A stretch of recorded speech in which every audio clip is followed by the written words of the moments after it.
বাবুবাজার এলাকায় বাবুবাজার ওয়েলফেয়ার সোসাইটির উদ্যোগে 3 দিনব্যাপী এক ফুটবল টুর্নামেন্ট এবং বসে আঁকো প্রতিযোগিতার আয়োজন করা হয়েছিল। এখানে বহু বাচ্চারা বসে আঁকো প্রতিযোগিতায় অংশগ্রহণ করেন। এবছর 52তম এই ফুটবল টুর্নামেন্টটি। এদিন ছিল ফাইনাল খেলা, আর সেই ফাইনাল খেলায় রানার হয়েছেন ভূকৈলাসের একটি ক্লাব এবং উইনার হয়েছেন তিলচলার একটি ক্লাব। বাবুবাজার ওয়েলফেয়ার সোসাইটির প্রতিটি সময় নানা রকম সামাজিক কাজকর্ম করে থাকে। এই প্রোগ্রামে উপস্থিত ছিলেন বিশিষ্ট সমাজসেবক এবং তৃণমূল কর্মী বিশ্বজিৎ লালা, দাউদ আনসারি, এছাড়াও ছিলেন শাহবাজ আলম, শাহনওয়াজ নওসাদ, পামুদা আনসারি, আদনান এবং রিয়াজ খান সহ আরও ক্লাবের সদস্য সহ বিশিষ্টজনেরা। এদিনের অনুষ্ঠান থেকে তারা মানুষের উদ্দেশ্যে একটাই বার্তা দেন, এখনকার দিনে বাচ্চারা মোবাইলে আসক্ত হয়ে পড়ছে দিন দিন। সেই মোবাইলের আসক্ত থেকে বেরিয়ে আসতে এই খেলা এবং অঙ্কন প্রতিযোগিতার আয়োজন করা হয়। সমাজের জন্য আরও বার্তা প্রেরণ করেন। কি বললেন তারা, তাও শোনাবো। Bureau report, news 24, Kolkata.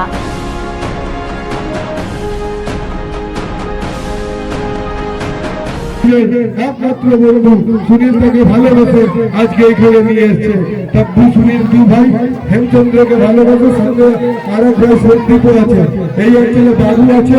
বাবু সত্যিকারে খুব ভালো ছেলে, সবসময় খেলাধুলার সাথে থাকে, আমাদের সাথে সাদা ফুটবল। আমি এখানকার অনেক ছেলেদেরকে নিয়ে, আমি নিজেই ফুটবল খেলি এদের সাথে। তাই এর থেকে ভালো কি লাগে যে একটা ছেলে ফুটবল খেলতে ইচ্ছুক, তাকে মাঠে অব্দি পৌঁছানোর দায়িত্ব সুনীলের আছে, সন্দীপের আছে, তব্বুদের আছে। এই দায়িত্ব পালন করুন। আজকে প্রাইজ ডিস্ট্রিবিউশনের সময় বেশি বক্তব্য দিলে আপনারা রেগে যাবে, বলবেন এখানে প্রাইজ দিতে এসছে কি লালাদার ভাষণ শুনতে এসছি। তো ভাষণ কম, রাশন বেশি দিতে হবে। তাই রাশন এবং প্রাইজ দেওয়ার জন্য আপনারা প্রস্তুত থাকুন, বাচ্চারা খুশিতে থাকুন, এমনি সকলে মিলেমিশে থাকুন। মিলেমিশে নারায়ণ নাম যেন বাগান করা হয়, কেউ ছোট নয়, কেউ বড় নয়।